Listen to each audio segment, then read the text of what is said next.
Good morning. I'm Carlos Phillips, President and CEO of the Greenville Chamber.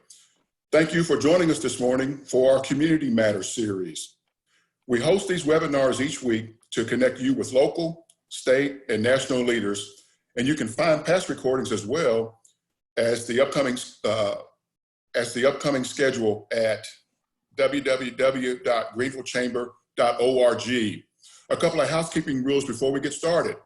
All attendees should be on mute, so please make sure that your laptop or your computer is muted. And please submit questions through the chat feature, and there will be an opportunity later in the show for you to ask questions. Now on to the program. Many organizations are beginning to craft their return to work plans and are looking to create their own version of the new normal. To guide us through the process, we're joined by three local experts.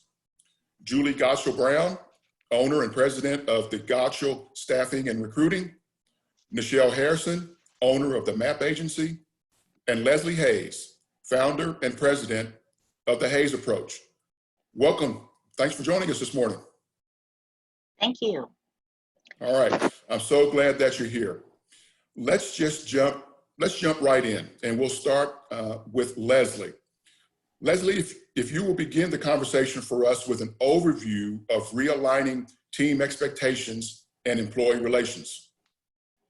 Absolutely. Thank you, Carlos, and good morning. Good morning, Julie and Nichelle and all of you out there. As Carlos said, I'm Leslie Hayes with the Hayes Approach. We're an outsourced HR department for small businesses throughout the upstate and throughout the United States and now recently into Europe. So we've had an interesting window into this pandemic. One of our favorite clients is the Greenville Chamber of Commerce, and Julie and Nichelle and I are going to try to give you some practical tips today for how to consider returning to work. Recognizing that for some of you, the return may not be so different because you never left. We do have a number of businesses in the upstate where people are continuing to work and maybe only part of the workforce left, or maybe you're trying to figure out how you're going to maintain going forward. So Andrew, if you could start with this one more slide. The guidelines seem to change on an almost daily basis, it feels like, along with the cases and medical advancements or lack of medical advancements. And so it's hard as an employer to know exactly what to do. But there are three things that do appear to be true about the situation. One is that reentry is going to be uneven. It's not going to be a magical one and done where we pick a day and everybody shows up on that day and we're all back to normal. It is going to be uneven and complex for a variety of reasons. There are also, truth number two, some new legal considerations that we have to pay attention to. New laws were created and they need to be administered, and we're still figuring them out as we go. So there needs to be some planning and some consistency and a lot of communication with employees. And then the other thing that is true is that there are some practical steps you can take. But these are practical steps that perhaps you've never considered or have rarely considered to be part of the job of the employer in the past. And so we're going to take a quick look at each of those. Next slide. It's a brave new world. There are vulnerable populations in the workplace and at home.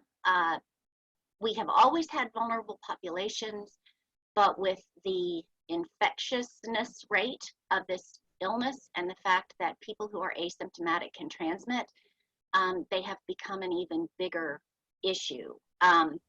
We have employees who are ill, who historically gutted it out and just came to work.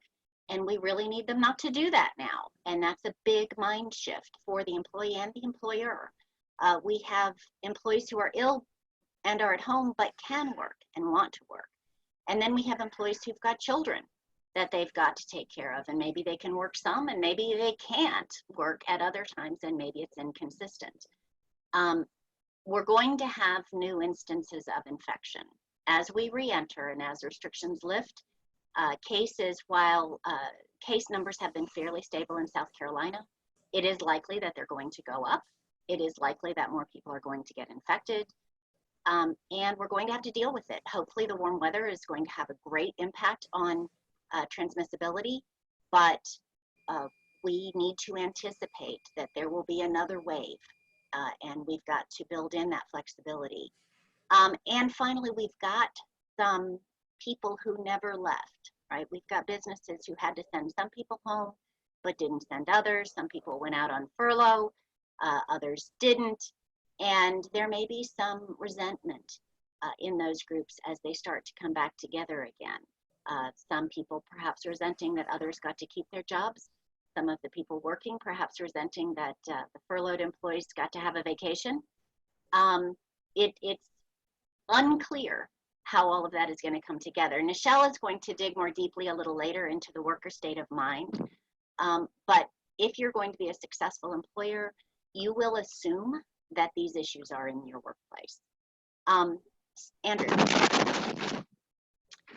there are new laws, and these are 8 of the areas that we really need to consider, but they're not all of the areas that we need to consider. We just don't have time for all of them. But the first one, if we go to the next slide, is the Families First Coronavirus Response Act. Remember that even if we're back at work, that act is in effect until the end of December. So people may still take paid leave if they have not exhausted their allotment of leave. They may still take employer paid sick leave for 2 weeks, and they may still take up to 12 weeks, of which those first 2 weeks can be employer paid sick, and 10 weeks at 2/3 of their pay to care for children. So again, school's almost out. Gosh, this is, it's not really a big deal. Why are you talking about this? Wave number 2 or 3 that may come in the fall. We need to build into our practices now and anticipation that schools could shut down for a couple of weeks in the fall. These are things that we need to be continuously thinking through. Daycares are eager to operate. Some of them are still open, but many of them, they are employers. They're struggling with employees who maybe are afraid to come back to work or have children of their own that they have nowhere to put. And so employees who want to come back to work and may be capable of coming back to work and may not have children who need to be homeschooled, may have children that they cannot put anywhere because summer camps, many of the summer camps have closed. Next slide. So assuming we can get them back to work, we need to use a little bit of caution as we're bringing them in. Schedules may be different. One of the things that is a good adapting response is to be flexible with schedules. But you do need to pay attention to the Fair Labor Standards Act and be careful about docking salaried employees. If they're not working a full schedule, you need to be careful about hourly employees who are working from home and need to be recording their time or maybe working overtime without your knowledge or permission because you still have to pay them for it. You may want to consider things that you haven't considered before, like stay bonuses. The unemployment is very high right now, but it's artificial. As soon as people start to go back to work, that unemployment rate is going to drop.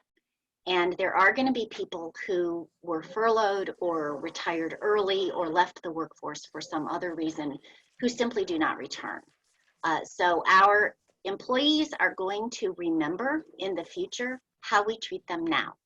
And it is important to not only be legal, but be thoughtful and consider things like rewards for essential workers who've had to come and deal with this and put themselves out every day as we're bringing furloughed employees back.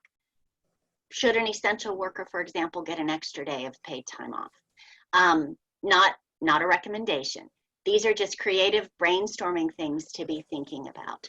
Do we need to look at shift differentials if we're trying to spread people out in the workplace and we're now going to run longer hours? Are we going to be asking employees to work hours they might not traditionally have worked? And do we need to look at shift differentials? So there are a number of wage issues to consider. Most carriers are providing some grace around allowing employees to drop below the mandatory 30 hours per week to keep their benefits. It's important to stay in good touch with your broker and your carrier if you have health insurance to make sure that you are not violating any of the rules and that you're within the grace period.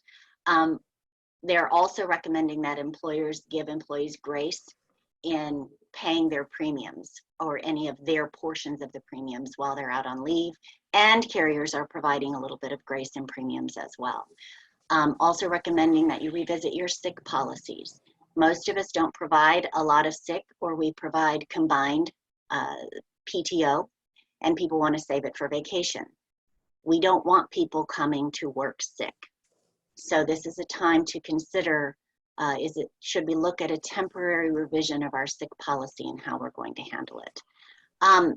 Bear in mind that working from home is an accommodation under the Americans with Disabilities Act.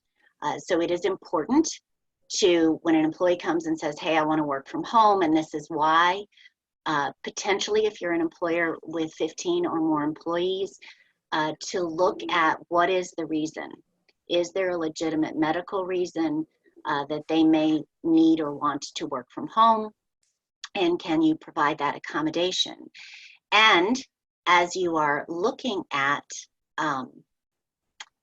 privacy issues, considering ways to make telework more of a norm, because as we have people who are afraid to return to work or maybe have a vulnerable condition that they don't want revealed in the workplace, while they cannot refuse for you to bring them back to work, we do as employers have obligations to provide a safe workplace. So next slide. So we have to think about, what does it mean to provide a safe workplace? And if we have health screenings, we are now permitted to ask health questions. We're permitted to take temperatures. Who's going to do that? And how are they going to keep that information quiet? And where are they physically going to do that if you're going to ask them to do that? And if it's going to be you as the business owner or an HR person, how are you going to manage that information and keep it private? Because we still do have HIPAA privacy rules around employees and their care. And so particularly in small businesses, it can be very hard to keep it quiet that so-and-so went home with a temperature and now everybody's going to talk about so-and-so all morning, and did they have any contact with so-and-so, and what are we going to do about that? So in advance, creating a plan to think through, how are we going to do that quietly, privately? What level of trust are we going to have in the employees screening themselves? What is that communication going to look like? And again, with the telework piece, it becomes very obvious in a small workplace if everybody's back to work except Sammy. Well, what's wrong with Sammy? Why can't Sammy come back to work? Well, we don't necessarily want to say that Sammy has a vulnerable condition. So considering over the next few months, making telework or more generous leave policies the norm may help prevent having to have some of those awkward conversations or potentially being in violation of privacy rules. The other piece of the workplace is that under OSHA, we're supposed to provide a safe workplace. They're unclear yet whether or not workers' compensation is going to treat COVID as a disease of daily living or not a disease of daily living. As recently as yesterday, in preparation for this talk, I spoke with two additional brokers who work with workers' comp carriers. And the answer I have received is, we think we're going to treat it as a disease of daily living, which means that people cannot file a claim if they believe they've contracted COVID-19 in the workplace. But we don't know for sure. because it hasn't been litigated, it hasn't been tried. Assuredly, someone is going to file a claim somewhere. So as we're bringing our employees back, being slow and cautious and making sure we have a plan in place before we do that. A lot of Next great slide. information. Leslie, that's a lot of great information. Is there one final point you'd like to make before we move to the next speaker? Absolutely, this is it. Have a written plan. Keep an open mind. Just because you've never done it doesn't mean it won't work. Be flexible. Clarify essential functions so that you know what you can do. And then finally, last slide, Nichelle is going to tell you a little bit more about what return to work is going to look like. But mental health has been impacted, and more than ever before, employers need to pay attention to that. Thank you. Great. No, Leslie, thank you. I'm glad we are one of your clients. There is no way that I could remember all of that information. So thank you. Thank you for sharing that. Now, Nichelle, as our resident return to work specialist, we'll turn it over to you to continue the conversation. Okay, thank you so much, Carlos. And Leslie, he's right. That was a lot of great information. So with the MAP agency, my company is a MAP agency, and I have typically worked with women who've been out of the workforce for an extended amount of time. And there was a time when this was unusual. There was a time when we needed a platform for these women to say, how are they returning? What are the conditions for them to return under? And fast forward to today, and we need a platform for all of us to return to work. So it's so good that we're having this conversation because it's a necessity for us to have, because there are certain things that I noticed with the demographic that I work with. There were certain universal things that I noticed about the women as they returned to work, whether they were out of work for by choice or whether it was circumstances. There were a couple of things that I've always noticed that came with it. And one of them was fear. How is this going to be returning back to work? What are the circumstances of me returning back? Am I going to be able to do it? And another one of them was excitement. And I think with this returning to work after this quarantine, I think we're going to see some of the same thing. I think we're going to see fear. We're going to see excitement. Fear because this is very new to us. There are so many unknowns with this, and it's constantly changing. And so we may see social fear.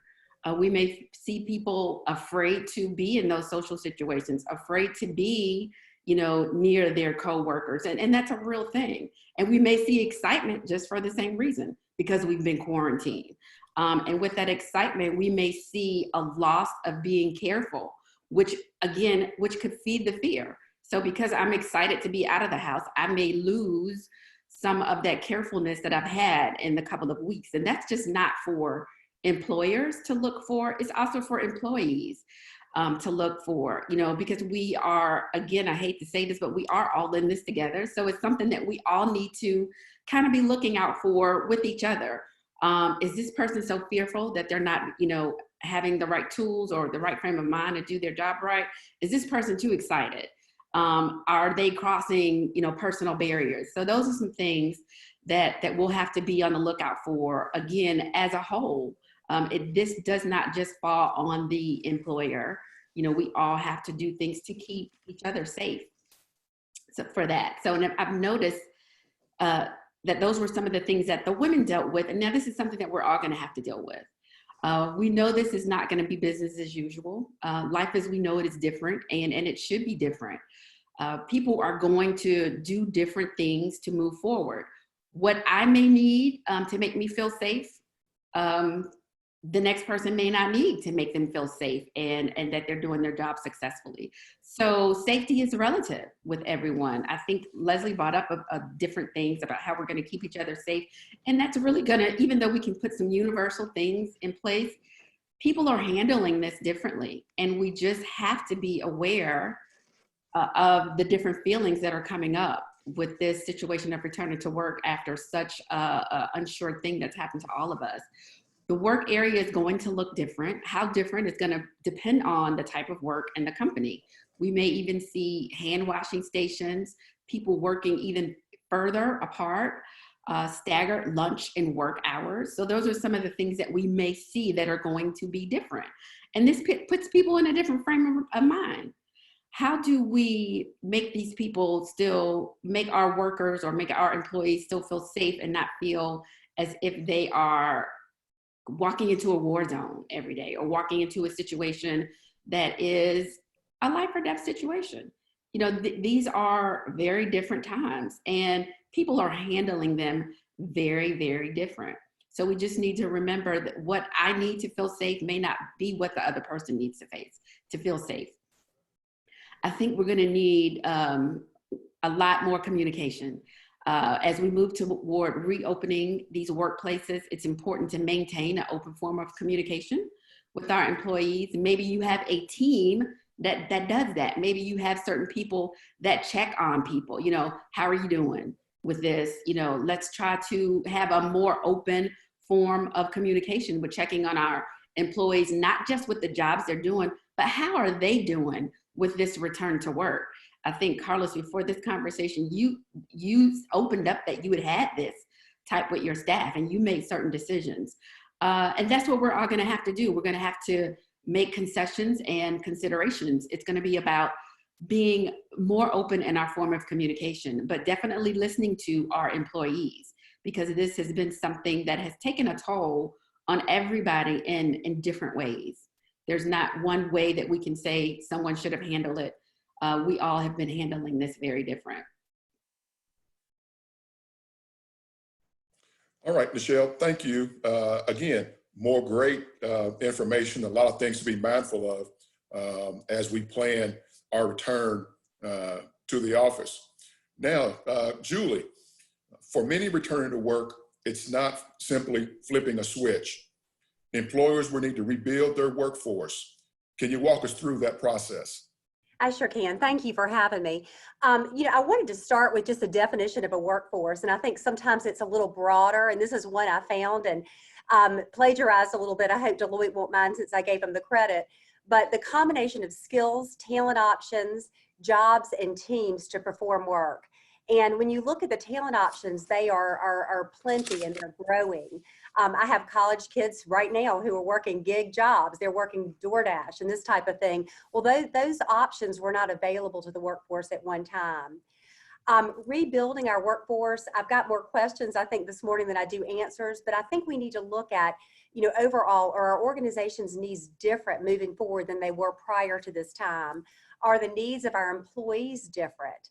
And I think Nichelle and Leslie has said absolutely yes. Can technology fill some of the gaps? And I think the answer is probably yes, but it depends very much on your environment. All of our businesses are very different, and what our customers demand are very different.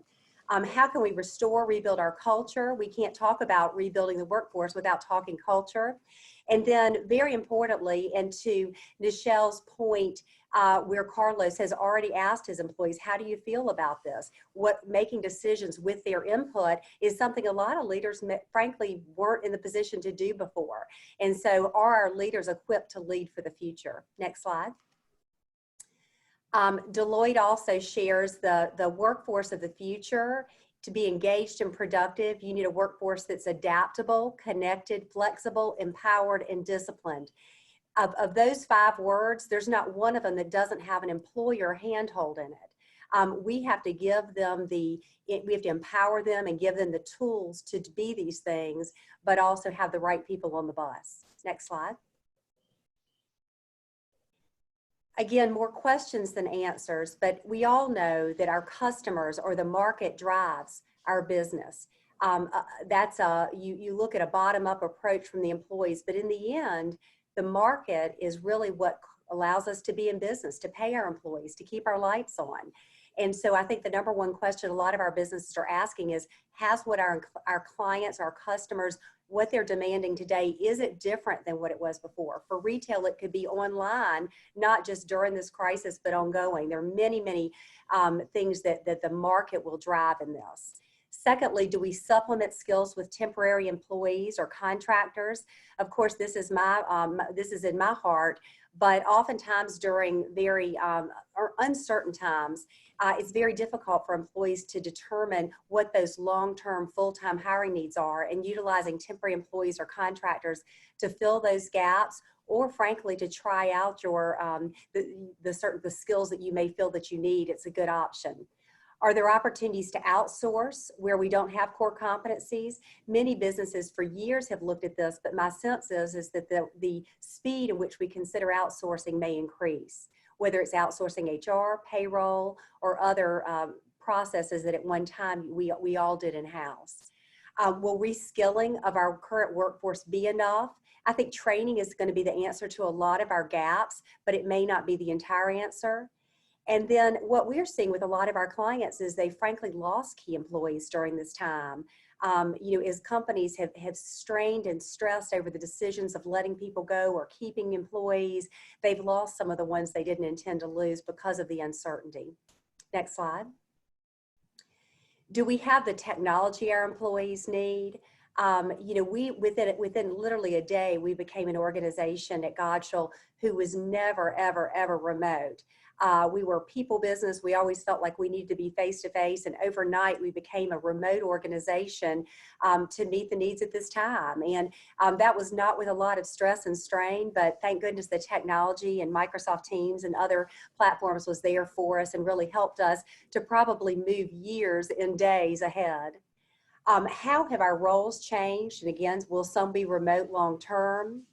How has the labor market changed? And the clear answer is that this is a good time, frankly, to find talent. This goes both ways. You may lose some talent to other organizations who are out there looking for who might be uncertain or uncomfortable in their situation, but also it's a great time to always, and I'll tell you right now, I have always felt like good and bad times, we always need to be looking for talent for our organizations, always looking for that next employee, and necessarily ahead of the need.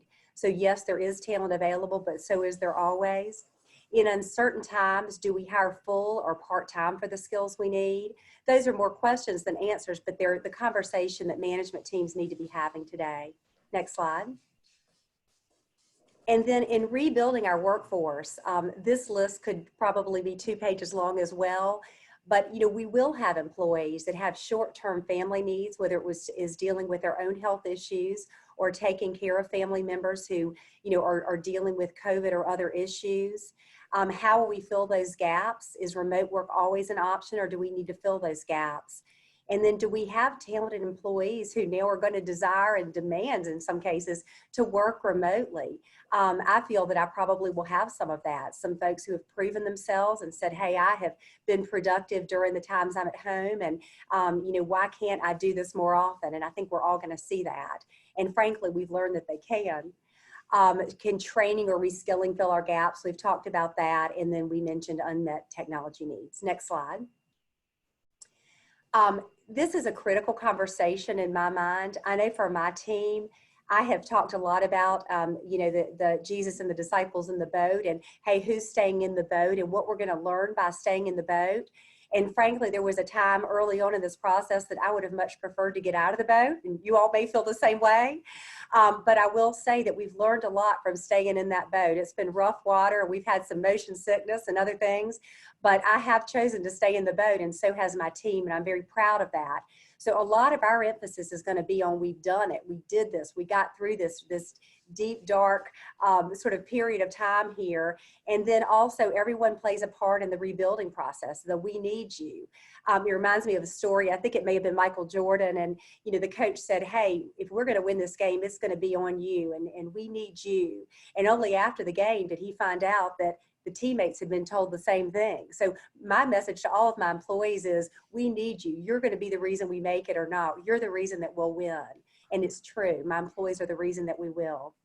Focusing on immediate priorities upon return. Our immediate priorities are going to be restoration in a lot of cases. What do we need to get back in the groove of what we did before? And we've not had as busy a days as we have. And so how do we get back to that? Communicating on fewer but key messages of stability and future success.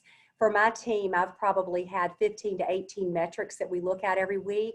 I've really narrowed that down to about 4 because I want them to be laser focused on the most important things that we need to be considering today.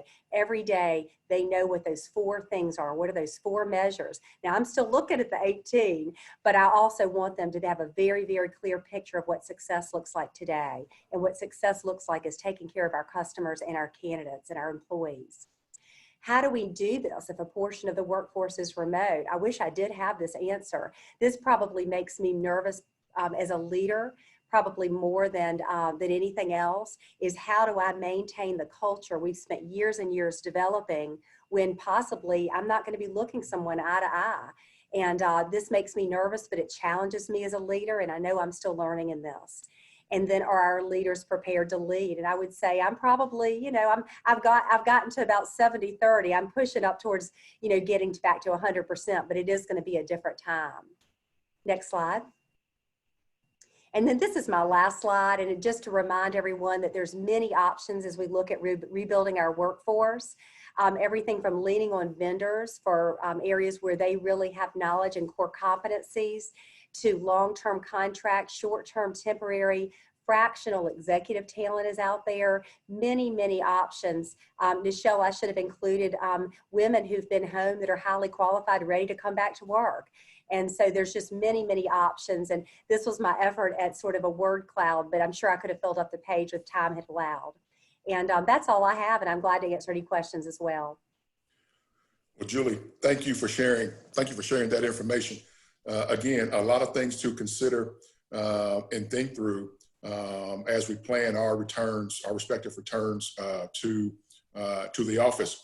Just as information, the Chamber recently released its own return to work plan, and it's posted on our website. You can go and you can view that. It's the plan that works for us. So we put that in mind for our team. Not encouraging you to copy it or to consider those things guidelines or recommendations. Only counsel I would have is develop your plan and feel free using the Chamber's plan as a reference. Unfortunately, we don't have a lot of time. We don't have any time for questions. However, you can send your questions to the Chamber, and we will get those questions to either Julie, Nichelle, or Leslie, and then we'll get back to you with an answer as quickly as possible. I want to thank Nichelle, Leslie, and Julie for joining us for today's Community Matters webcast. And I want to thank you for attending. This recording will be shared on the Greenville Chamber's website and sent to attendees along with a survey. So please take a moment to complete that survey. Don't forget that this is a part of an ongoing series. We hope that you will join us on Thursday, May 14th, as Joe Irwin shares 5 things you should do now to market your way through COVID-19. That promises to be a very informative webcast for us. Thank you again for joining us. You all have a great day.